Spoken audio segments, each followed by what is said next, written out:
4차시 디지털 미디어 리터러시입니다. 정보의 홍수 속에서 진짜를 찾는 법인데요. 오늘은 우리가 매일 접하는 뉴스, SNS 정보 속에서 어떻게 하면 진짜와 가짜를 구별할 수 있을지 이야기해 보려고 합니다. 여러분, 아침에 눈을 뜨자마자 스마트폰을 확인하시나요? 출근길에 뉴스를 보고 점심시간에는 SNS를 확인하고 퇴근 후에는 유튜브에서 최신 정보를 찾아보는 것이 일상이 된 분들도 많을 겁니다. 이렇게 우리는 하루 종일 수많은 정보를 접하고 살아가고 있습니다. 그런데 이렇게 우리가 접하는 정보, 과연 모두 사실일까요?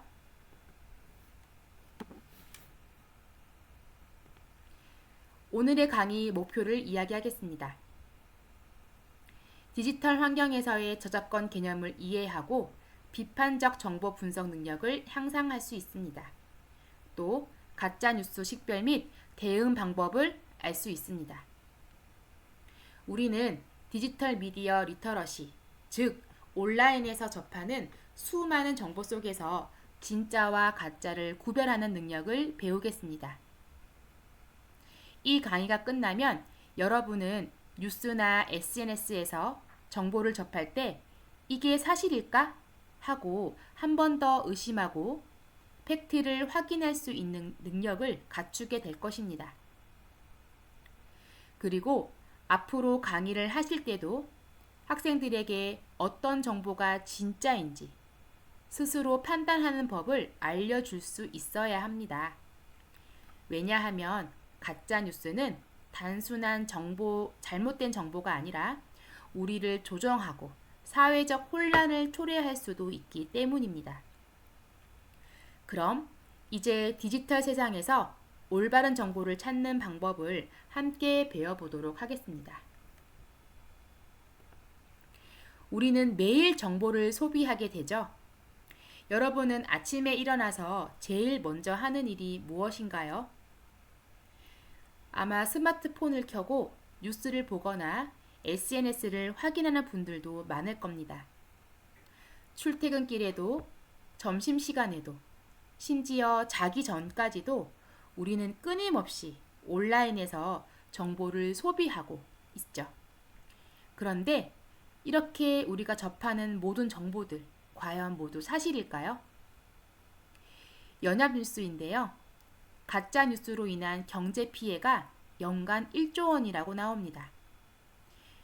국민의 70%가 허위 정보를 경험했다고 하는데요.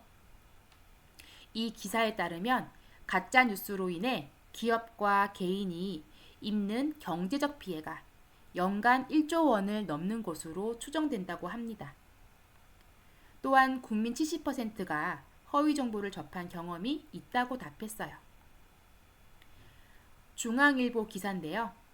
이 기사에서는 응답자의 70%가 SNS에서 본 뉴스가 사실인지 판단하기 어렵다고 답했습니다.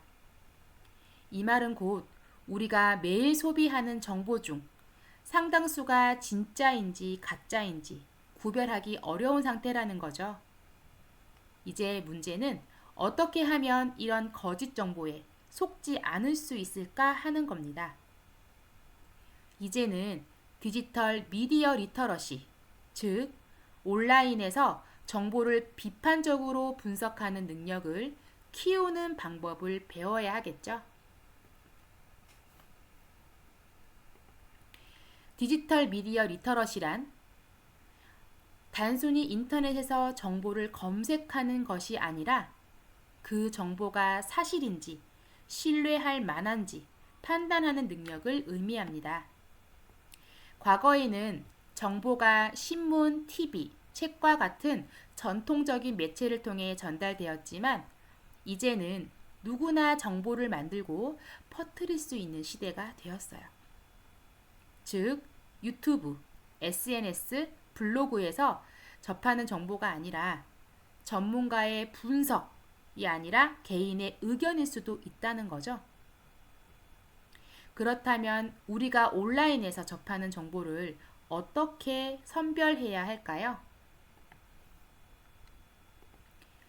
먼저 가짜뉴스에는 여러 가지 유형이 있을 수 있습니다. 우리가 쉽게 속을 수 있는 대표적인 사례를 몇 가지 볼까요? 첫 번째로는 조작된 뉴스입니다. 실제 사건을 바탕으로 일부 내용을 조작하여 퍼뜨리는 뉴스인데요.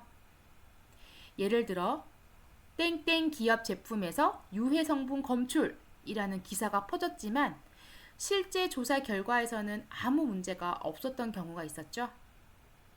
두 번째로는 낚시성 기사입니다.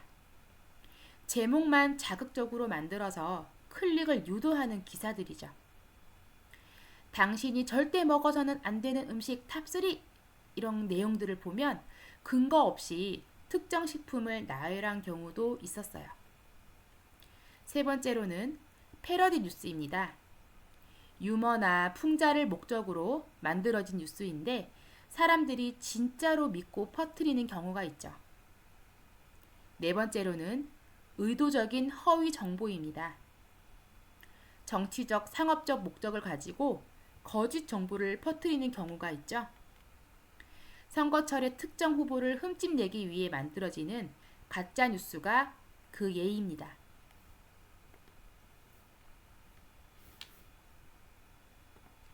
가짜 뉴스에 속지 않은 방법 체크리스트입니다. 5가지인데요. 우리는 이런 가짜 뉴스에 속지 않으려면 어떻게 해야 할까요? 여러분께 5가지 체크리스트를 알려드릴 테니 앞으로 뉴스나 정보를 볼 때 꼭 활용해 보시기 바랍니다. 첫 번째로는 출처 확인하기인데요. 이 뉴스의 출처가 신뢰할 만한 매체인가? 네이버 다음 구글에서 검색했을 때 동일한 뉴스가 있는가입니다. 두 번째는 제목만 보고 판단하지 않기입니다. 가짜 뉴스일수록 제목이 자극적이죠. 기사 내용을 끝까지 읽고 팩트를 확인하는 것이 좋겠습니다.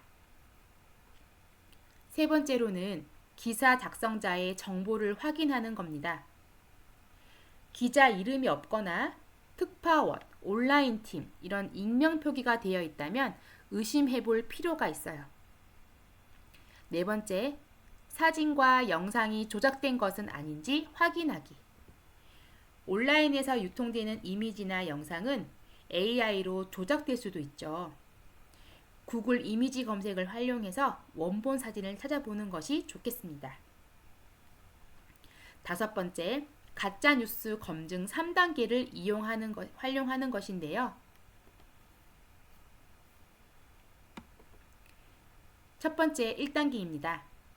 출처가 신뢰할 만한 곳인지 확인하는 겁니다. 기사의 출처가 공신력 있는 매체인지 확인하는 것이죠. 블로그, 유튜브, SNS 게시글은 누구나 쓸 수 있기 때문에 검증되지 않은 정보일 가능성이 높아요. 기사에서 어디에 따르면 이라는 표현이 많지만 출처가 모호하면 의심해 봐야 합니다.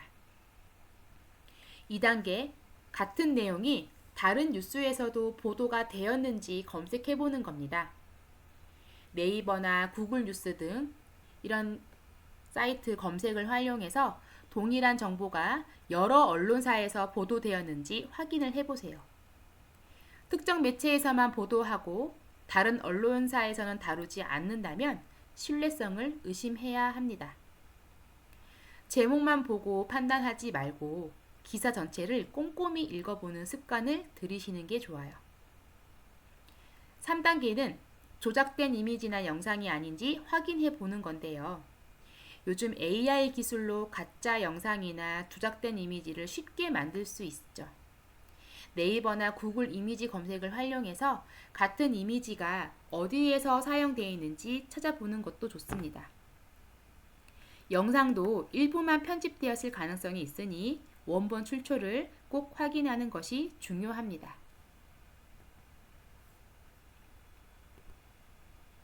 오늘 배운 내용을 한눈에 정리해 보겠습니다. 디지털 미디어 리터러시란 온라인에서 정보를 비판적으로 분석하는 능력입니다. 가짜 뉴스의 유형으로는 조작된 뉴스, 낚시성 기사, 패러디 뉴스, 의도적인 허위 정보들이 있죠. 가짜 뉴스에 속지 않는 5가지 방법.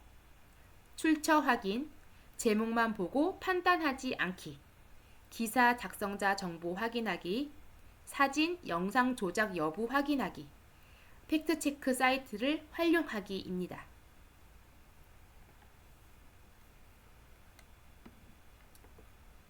비판적 사고는 필수 능력입니다.